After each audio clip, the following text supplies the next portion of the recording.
Previously on Funny Science Fiction.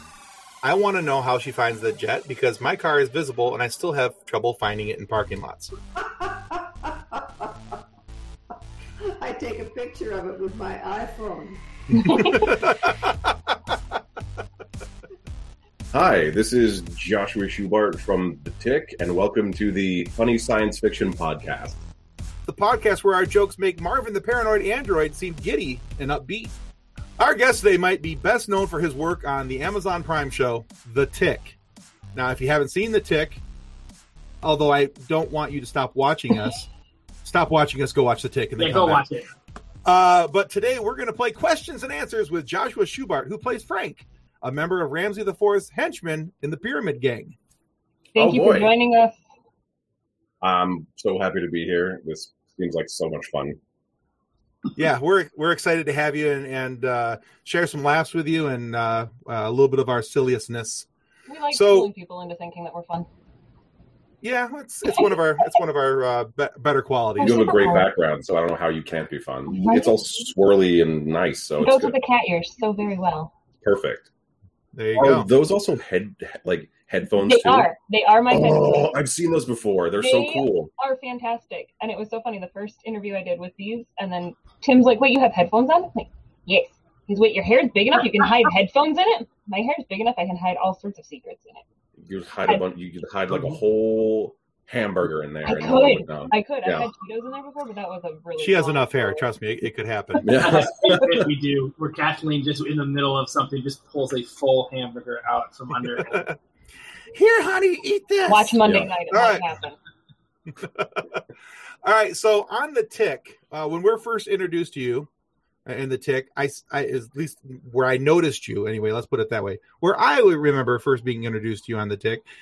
You run up to Ramses IV and you're out of breath, and you're hunched over like a true henchman trying to catch his breath, and he starts to gently caress your back. Yes. And so, chum, I need to know: is Michael Cerveris, who plays Ramses, any good at back rubs, or was he just mailing it in and making it look pretty for the camera? No, he's great at it. Actually, he was very nice. He was very kind and very, very gentle. And then when he had to hit me in the back, it wasn't hard at all, but it made a nice noise. But yeah, and that was when I came onto the show. That was my first scene in the show. So you did not miss me before. Yeah. All right, good. Because I actually went back into a couple different episodes, and I was like, okay. And then I went to IMDb and I double checked. No, that was the first episode that he was in. Yeah. And then I went to that episode and I was like, did I miss it? All right, I think that's the first spot. And then it just started making me laugh because I was just sitting here watching Cerveris rub your back, just like, it's okay, pal. We're all right. You know, it's a serious skill to be able to hit somebody and not have it hurt and have it make a good sound. Yeah, it's a really good nap. That's the industry term for it, nap. Ooh. Yeah. You got to get the cupping just right to get the sound. But... Yeah, but it's right into your back. There you go. And also there's skills behind how to hit people. Yeah, well, I mean, he comes from a long history of doing tons and tons of plays and lots of Broadway, and that's part of what we've learned too, is like how to hit people in the face without actually hitting people in the face and making it make a noise, so that people are like, oh my god, but you don't actually hurt anybody. Most times. Nick, next company dinner, we're going to try that with you. Sounds good. Way to like stage a mugging, but then have someone watch and then just ask for their wallet nicely and see if they give it to you. Yeah, I've actually only once seen a stage hit go wrong, and then later found out that it was because the actors found out that the one guy was trying to get the other girl's girlfriend. Other guy's girlfriend, yeah, and it was supposed to be a fake punch, and he instead broke his nose. Yeah, that'll happen from time to time, and like not because people are mad. Like I've lost count of the amount of times that I've been stabbed. So, oh no, yeah, just because it just happens when you're doing lots of fighting. I mean, in New York. Well, not on the streets, though, but like... It's not something everybody can say. I've lost track of the number of times I've been stabbed. Yeah, that's not a phrase I know. Well, when you go to prison, Kathleen, you'll hear it more often. Right?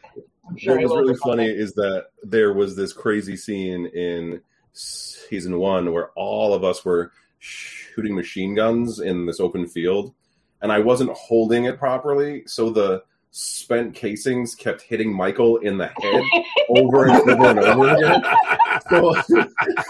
So I hit him in the head like 20 times with these things, and they called cut, and like he was like, Josh, man, can you just like angle it right? They're really hot and they hurt. And I was like, oh my God, I'm so sorry. I'm so sorry.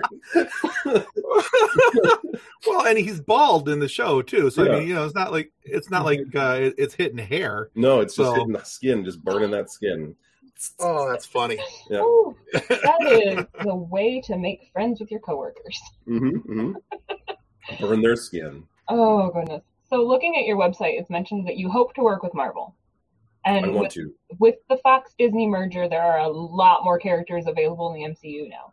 So is there a dream role for you in the MCU? Yeah, I want to be in the Fantastic Four. I would like to play Ben. Oh. Ben Grimm. Oh, you'd be awesome at that. You'd be really good. I would love to play that role, and I think I like being a large man who also is very in touch with like hard to process complicated feelings. Like I would love to get into that character. I spent a long time like trying to like I thought I was a monster for a long time, and then coming out of that, like I would love to just dive into that guy's world. Yeah. And he's also so cool, and you get to be made of rocks. It's like right. Amazing. That would be an awesome role. That would be crazy for us to ask you to give us a good clobbering time right now. Sure. I mean, mine is like it's clobbering time. Like, like it's clobbering time. Like that's kind of too much. But like for me, it's kind of like a it's like you're just that you're gonna like get clobbered. You know what you're about to do. Yeah. Clobbering. Yeah, no. I like it. Well, we will root for you to get that role. Thank you. Yeah. I say we make that a hashtag on Twitter and go nuts. Please do it. Joshua Schubart, it's clobbering time. It's clobbering time. We will get Disney's attention somehow. Please. Done deal. As soon as we're done with this interview, bud, I'm going to tag you on Twitter, and we're going to make that hashtag. Yes. Joshua Schubart, it's clobbering time. Because I think that you'd nail it. I think I would too. Thank you. Please do it. Even if it does not happen, it would be amazing anyway. Any casting directors listening in, Joshua is very ready for this role. I'm very ready to be in the MCU. Thank you. Thank you very much. I'm so excited about the multiverse. So what the heck? We'll tag Kevin Feige too. Let's do it. Do it. Get him. Dear Kevin. Dearest Kevin Feige. Joshua Schubart is totally ready to be in the Fantastic Four. My good friend Joshua Schubart is totally rad and would nail this part. The tiny podcast of weirdos from Michigan said so. So it's true. That's right. No, that'd be cool. All right, yeah, let's do that. So you have also been credited on writing some episodes of your show, The After. After, yeah. So my question is, what did you prefer, writing or acting? And what did you enjoy about the writing? So I love writing, and I always have, but it was never my focus because I was always trying to just do acting, and that in itself is like its own giant hurdle. But I loved writing after because I got to write a role for me that I don't know if I would have gotten otherwise, and I was also able to create roles for all of my friends that weren't playing roles that they were supposed to be playing. And it turned into this like beautiful, wonderful thing. Like I made After for a bunch of reasons, but it was like large dudes in media and in entertainment are largely laughing stocks, or they're really bad, or they're going to punch you in the face.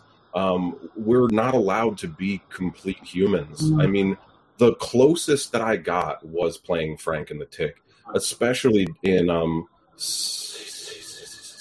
season 2. They expanded him into a wonderful place, but I wanted to. The only people that I saw really were like Chris Farley and Shaq Black, and they're incredible, and they helped like break the mold for what it means to be large. But it's not just, we're not oafs. We're allowed to be in love and cry and laugh and have kids and get married and do more than we're portrayed as being. And that's what I wanted to do with After. So, I mean, that was a long answer, but that's why it was so particularly special. And that's what I've applied to all of my other things that I now write to, is like, what do we need to be seeing? What is not being put in a positive light and hasn't been for a very long time? Let's make it positive now. Yeah. So 2 things about your answer. Number 1, we love long answers. Long answers are the best. And number 2, as a large fellow himself, I feel represented. So thank you, sir. As a fan of large You're welcome. fellows. You're cool. As someone who sires from large fellows. I grew up around bigger dudes. My dad was 6'3", my brothers are 6'2" and 6'4". My husband's 6 foot. It's like big guys need love too. Yeah. Not everybody's a Viking model. representation. And also, big guys they have so much love to give. They're so much cuddlier. Like That needs to be a t-shirt, by the way. What's up? It needs to be a t-shirt. It does need to be a t-shirt. Big guys have big love to If give. only we too. knew a Damn t-shirt it. guy. Hold up, making notes. All right, well, excellent.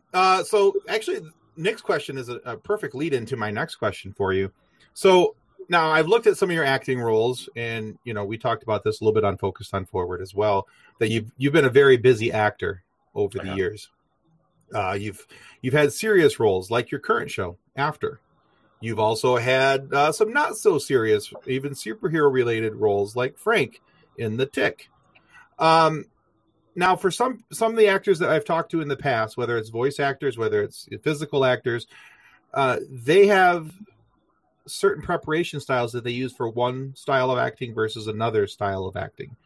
Do you have a process that you use across the board, whether it's comedy, drama, action, whatever, or do you change up based on what you're doing? It depends on what type of comedy it is, right? So if it's supposed to be just completely natural, like it's just part of life and what is happening is why it's funny, then you don't do anything extra. You just live in the moment, and that's why it's funny, because of how you're that's how it's happening and what. But if it's like a farce or if it's like a specific type of comedy where there's a specific way that you have to do everything, then there's a lot more prep work that goes into that. Like if you're doing Pinter, or you're doing Moliere, or you're and you have a very specific rhythm that you have to hit, then sure, there's a lot more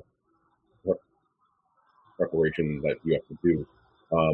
But otherwise, comedy is just the person that is in the comedy is in a drama, and that's what makes it funny. So if you try and be funny, you're not going to be funny. You just have to be honest, and that becomes so funny. Deliver your line. Yeah. Don't try and sell the line. Yeah, just try to be as organic as possible. Yeah. So I watched one of your videos, the 5 things you wished you had learned before, or learned about the entertainment industry. Oh, cool. And you mentioned that before you got good at something, that you're going to be really bad at it. Oh, yeah, and you're terrible. You're also trained in the use of multiple bladed weapons, which goes along with you don't know how many times you've been stabbed, I'm sure. So those seem like potentially dangerous elements to combine, the being really bad at something and then having multiple bladed weapons. So without going into unnecessarily gory details are still okay, or causing undue embarrassment for anyone, how did the early stages of weapon training go for you? They were fine. So in the beginning of that type of stuff, you actually don't use weapons. So it's all about where your hand placement is and where your arm is and what's happening with your body. So you don't do, so it's like you're like playing the way that you used to when you're like, I'm Luke Skywalker. It was kind of like that. Then you upgrade to like, I'm going to use a wooden dowel now, so that like if you mess it up, then it hurts, but you don't do anything. And then once you get that under control, then you move on to an actual blade. They're not sharpened, so that's good, but they're still very pointy in the tips. So that's kind of where you get stabbed. My worst one probably was during a production of Midsummer Night's Dream that was altered to be in the wintertime, and they added a whole crazy battle scene in the beginning between the Amazons and the Athenians to, like, for some reason, because people like to add to those shows. And adrenaline kind of took over my partner, and they took their giant broadsword and just stabbed me right in the sternum with it. And I had like a 2-inch hole. That was probably the worst one. That's still pretty bad. You have our attention at 2-inch hole. Wow. I mean, accidents happen. It's just the way that you try as hard as you can to not punch people in the face or stab anybody, but it happens sometimes. But I will say that if you are looking to learn, you're not going to just be like, here's a sword, good luck. That sounds like so much more fun, though. Yeah. Yeah. And so much more irresponsible. We're always looking for suggestions about what type of recreation and other fun people can do to let their hair down, so to speak. How do you keep yourself recharged, your creative mind focused when you're not working? Also, could you recommend a good hot dog place? All right. I don't know of any hot dog places. I don't eat them anymore. I used to eat them like crazy, but they make me fart a lot, so I don't eat hot dogs anymore. Wow! More quotable moments? Yeah. As for what I do to let my hair down, I play lots of video games. I love them. And I also play, I was playing 2 weekly D&D campaigns. I love D&D. I'm currently playing a monk and a artificer, and They're both fun. So you also mentioned video games. What video game do you like to play? Ooh, so it depends on how much time I have. Right now, I'm really into this game called KO City, which is like a dodgeball game on PS4. I played the Last of Us 2 pretty recently. It was incredible. Okay. The Final Fantasy 7 remake was incredible. I'm really into RPGs and like real time strategies.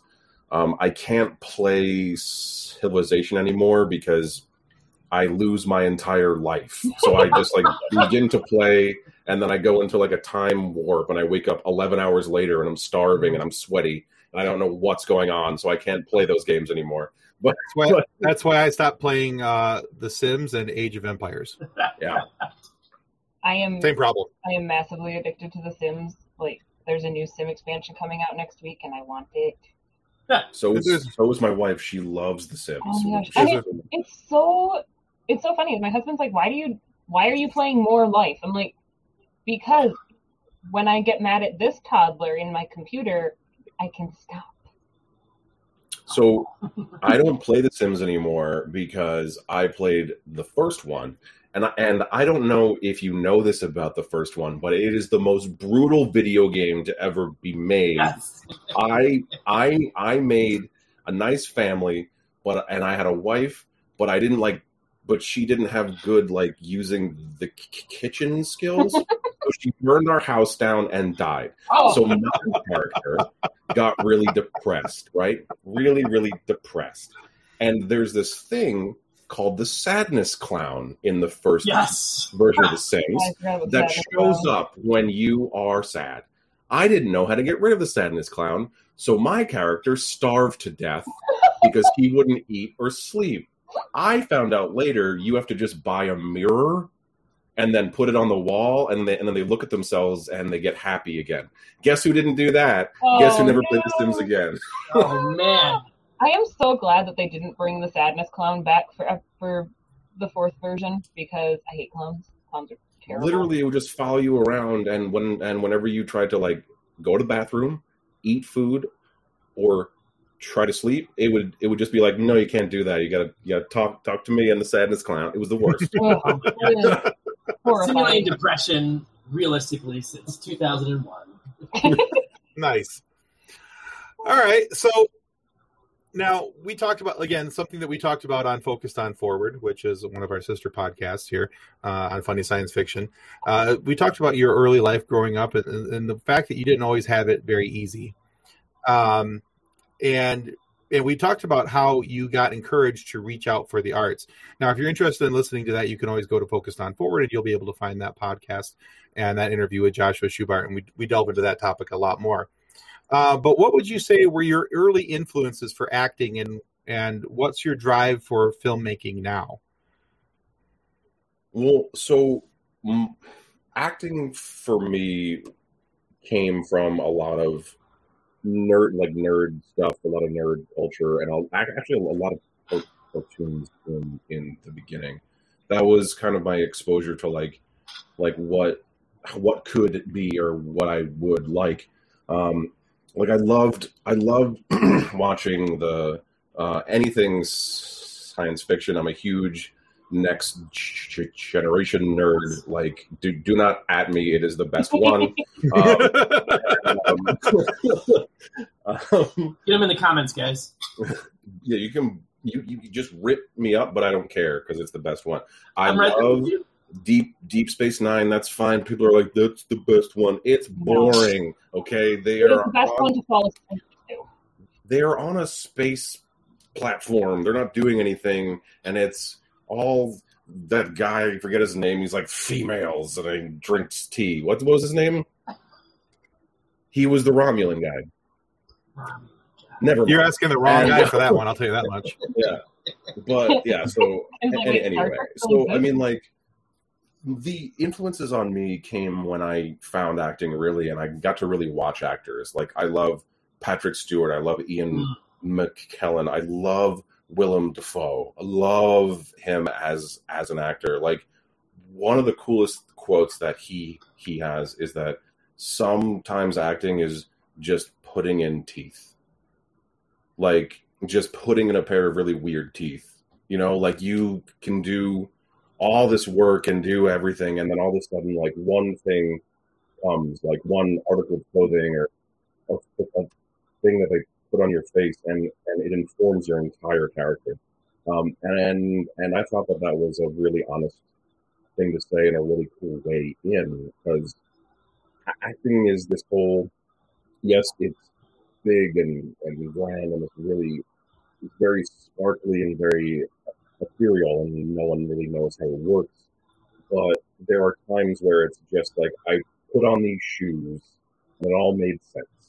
And I really like that. And he's also an incredible artist, and I think very underrated. Even though he works a lot, tons and tons of movies, he's never really, like, you know, up until recently with, like, The Lighthouse, right? He, like, hasn't really gotten his accolades, and he should, because he's incredible. So, as we've already talked about, you recently became a father. Congratulations. Thank you. And I do promise you will sleep again sometime. We're working it out. We're working it out. Give it 3 months. It comes and goes. Like, my daughter's to the point where she consistently sleeps now, which is great. And it's been a pretty consistent 12-hour chunk at night for the last year, which is great. So you'll get to the point where you do sleep. She'll be She's 3 in gagged, September. bound, and high on Benadryl, but yeah, she's sleeping. Melatonin. She's too little for Benadryl. Come on. At least give me credit for being a decent parent. So, Okay, you're fine. You're a decent parent. I mean, I'm trying my best with what I was given. How about that? And what I was given is a tiny version of myself. And that's all that you can do. Right? It's hard. I understand why my mom was so frustrated with me growing up now. I get it. But is there a particular series or franchise that you're most excited to introduce your little one to, and hoping that they take the same interest in instead of rolling their eyes and telling you that you're lame? Yeah, I really want her to love The Lord of the Rings the way that I do. And I'm really excited that you can watch it from, I know it's not technically the right order. You have to watch the first 3 and then watch The Hobbit because it's a prequel and then blah, blah, blah. But it would be cool to watch it from the beginning to end, and hopefully she thinks it's great. Because I love Lord of the Rings. And if there's an animated series, because I'm just going to answer that, even though you didn't ask, I would love to watch all of the animated Tick with her. Yeah. Those are both I have to say, my daughter loves Lord of the Rings. She loved the Hobbit movies. And I mean, even with as intense as they are, like, she's a fearless little kid. But she loved, we just finished watching the Hobbit trilogy, and she absolutely adored it because she loves dragons. How old is she? She'll be 3 in September. 3, you said? 3? Yeah. Oh, that's so cool.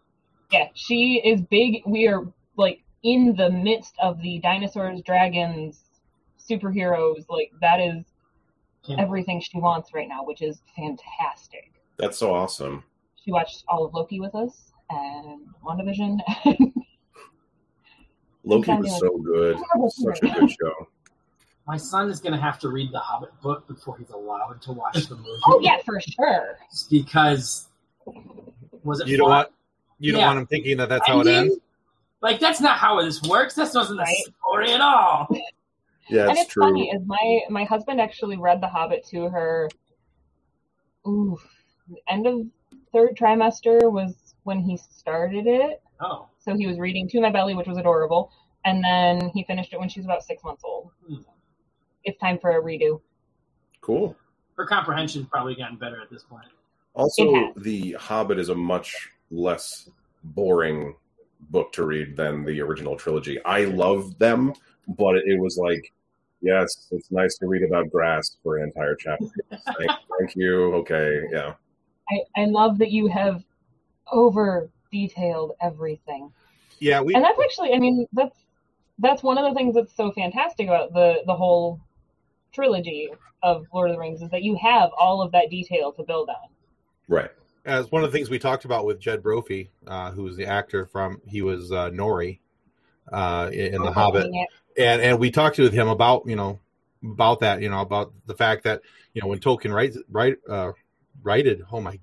when he wrote things, I was trying to say writing and wrote, and it came up with righted. So that's awesome. Look at you sounding all educated. Yeah, as educated.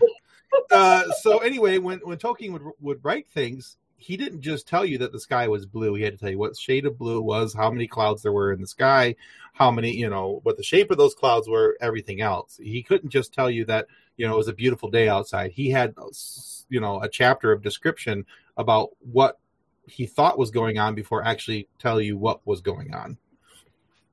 Yeah. So. But that made for so much information for there to be all of these other things based off of. I mean, D&D is so strongly based off of Lord of the Rings. Right. That's where we get the idea that dwarves are Scottish. Like, he wrote an entire language for his books. And yeah, Elvish. That's so incredible that he would put that much detail and that much into something that became so big for so many of us. Well, there weren't any TVs or anything, so you had to pass the time. And also, like, wasn't like the book mailed back in like pieces, and that's how it happened. Mm-hmm. Like, so it went through the mail, and it was like, read this part of the book now. Yeah, it was cool. Yeah. So we have a large Facebook group, about 132,000 members at the moment, And Oh my. these guys are meme junkies. And one of the funniest sources of entertainment is the crossover memes. Like the person from this story or universe into this story or universe. So if you were a holiday writer for a movie or show, what character would you take from story A and drop him or her into story B with what results? Wow. Okay. I feel like I want to put Heath Ledger's Joker in like SpongeBob? that's kind of what I'm thinking. Like in something like that. Like put him in like My Little Pony. Or, you know, something crazy like that. Oh my gosh, that'd be so hardcore. Yeah. I think I would watch that. I would can totally see Princess Twilight Sparkle like trying to fix him with friendship. Yeah, and then be like, you know, I got these scars from friendship or whatever. Yeah. He goes up to the horse hospital.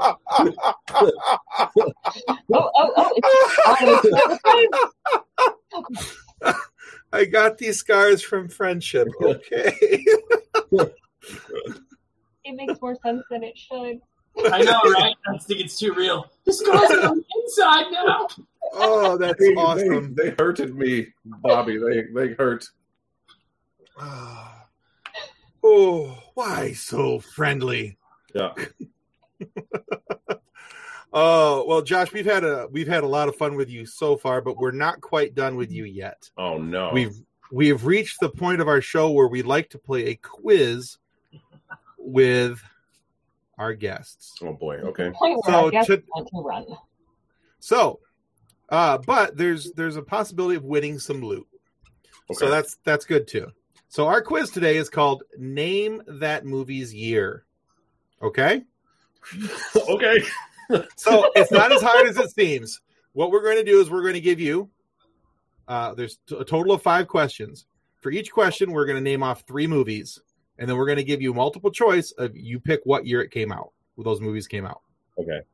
Okay. So I don't think it should be as hard as what maybe you think it is. Okay. Remember the answer is C. Now, if you get 3 out of the 5 questions correct, we're going to send you an I Gave to the Red Shirt Widows and Orphans coffee mug. Oh man. Okay. Yeah. If you get 4 of the questions correct, we're going to send you the mug along with this book called Custodians of the Cosmos, which is written by our page founder and the father of 2 of the gentlemen who are sitting really close to each other in the other screen. Cool. Anyway, Drayton wrote this book. It's all about a young man who wanted to join Starfleet, couldn't hack it, washed out, and rejoined as a custodian. And he now boldly cleans up after those who boldly just went. Oh man. Okay. All right. So now, however, if you get less than 3, if you wash out, we have to take a picture of you, make a meme out of you, and put it in our Facebook group. We call it a fun sequence. Okay. And it's now definitely going to be you as the Joker with the quote. Why so friendly? If I don't do that, will you also make that happen anyway? Like, yeah, if I answer them all correctly. All right, great. Okay. Absolutely. Yeah, we'll take a picture of you and we'll make sure that happens. Okay. Turn you into a meme anyway. All right. So one way or another, we're getting a meme out of this. I am already excited. All right. All right. Go ahead, Kathleen. Question number 1. Name the movie year. Men in Black, Fifth Element, and Batman and Robin. Is it 1997, 1994, or 1995? For all 3 of them? Mm-hmm. Yes. All 3 were released in the same year. Was it 1997 or 1995? Is what you're asking? 97, Right. Was it 94, or 95? So you pick one of those years for all 3 movies. Oh man.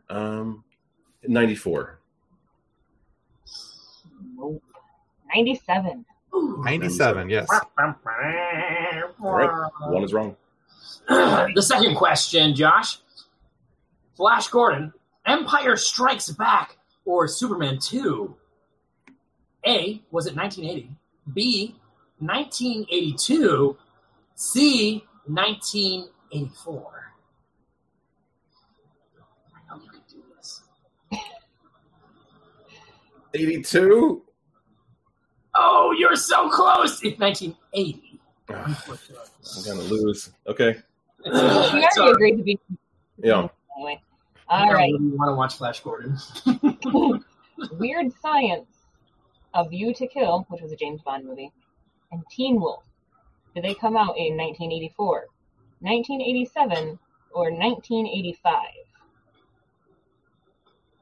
1985. Correct. Oh, yeah. Okay. We got one. Jim said it wasn't hard. Question number 4. Total Recall, Edward Scissorhands, Tremors. Was that A, 1989, B, 1990, or C, 1988? 1990. That is Very correct. good. All right. All right, and last question. Inception, Clash of the Titans, Jonah Hex. Was that 2001, 2005, or 2010? Oh, I think it was 2010. It was 2010. Look at that. You get a coffee cup and You a meme. rallied. Woo! You rallied. Also, And- can I say that the 2010 Clash of the Titans in my book doesn't exist? It's claim A or go home. Like, Is on, I that need the to- one where they where it was Liam Neeson, right? Was like Yeah, when yeah. okay, I will give them that Liam Neeson played a great Zeus. Yeah. Other than that, That was about the redeeming factor of it. All right. So we're going to make sure that. Batman and Robin threw me off. So anyway, cool. I'm happy that I'm not a total moron when it comes to movies. no, you did great, Josh. You did great, man. Well, honestly, this was our first pass on this style of game, and so you were a guinea pig today. You did pretty well with it, though. Oh, Yeah. that's cool. So yeah, we'll make sure that we'll get a shipping address from you when we're all done here off camera, and we'll send you your coffee mug. I'm All right, excited bud? for that mug. I'm so excited for that mug. Thank you. I'll probably still send you the book anyway. That's probably going to happen too. We try to No be nice. consequences. a few carrots. We We happen like to know hearing we know you. we know the author, so we'll put a good Thank word you, in for you. Just hanging around his house. Oh, thank you. All right, Josh. Do you prefer Joshua or Josh? Yeah, you can call me Josh. Oh, okay. This is a strange time to now ask that. Yeah, it took me the entire time. You're like, Josh, It's interesting that you've waited till the end of the show to be like, can we clarify the name, please? It's like, do you prefer Greg or Yeah. what is? Josh with a silent J, Ashua. Yeah, wow. Do you prefer Greg or Jeremiah? There's an accent on the O, so it's actually Josh. Yeah. So, Yeah. Josh, thank you so much for being on the show today. Where can people go to find out more about your work and what you're doing? Sure. So I got a website. It's joshuaschubart.com. And on Twitter and Instagram, I am at Josh_Schubart. I do a lot of tweeting about what I'm up to. But also all of my social medias have like a what's that thing? The link tree on it, so you can find all my other one handy dandy place. All right. Awesome. We will make sure that those all go in our episode description so that people can find you. Yay! They can do research on you like we did. Thanks for Or doing all gentle- that research. That Or was gentle very stalking. flattering. Either way you want to look at it. Yeah. We call it research because stalking sounds creepy. That's right. So there's Now a we want mercenary outside of your door so they can pull you in for all those warrants. Exactly. All right, guys. We also want to remind you that subscribing is the single most important thing that you can do to ensure that we get more amazing guests like Josh or Joshua Schubart, whichever way you want to address him, and funny moments for you to be able to listen to throughout the show. Please subscribe to our YouTube channel. It's going to help us more than we can ever really tell you. And you're going to want to make sure that you check out Josh or Joshua Schubart on Instagram and Twitter as well. All right. And if you're not happy with the content of our videos, all you have to do is submit with at least 4 copies to Ramses IV, the head of the Pyramid Gang. Because in his bungling efforts to rule the world one neighborhood at a time, he will no doubt lose at least 1 or 2 of the copies. So before he can take the offending party out, if you know what I mean, he's going to need those extra copies to remind him of the offenses at hand. Plus, he thinks the proper paperwork will help fool the tick. Thanks, everyone. And as always, get some sleep. Bye, everyone. So, yeah, Thanks for watching. our show is brought to you by our charity sponsor, the Red Shirt Widows and Orphans Fund, which supports the Wish Upon a Team Foundation that helps out sick kids when they need it most. And just imagine the comfort you'll give Red Shirt Crewman number 4. He'll know that when he puts on the red shirt, chooses to fight along the tick, only to humorously have his spine ripped out by Tater, he will be able to know that he didn't leave his family destitute and without hope. Because the Red Shirt Widows and Orphans Fund has his back. And what's left of his Love birthright. it. You guys almost got that. And speaking of sponsors and show partners, check out this short video from our good friends over at Level Up Lightsabers.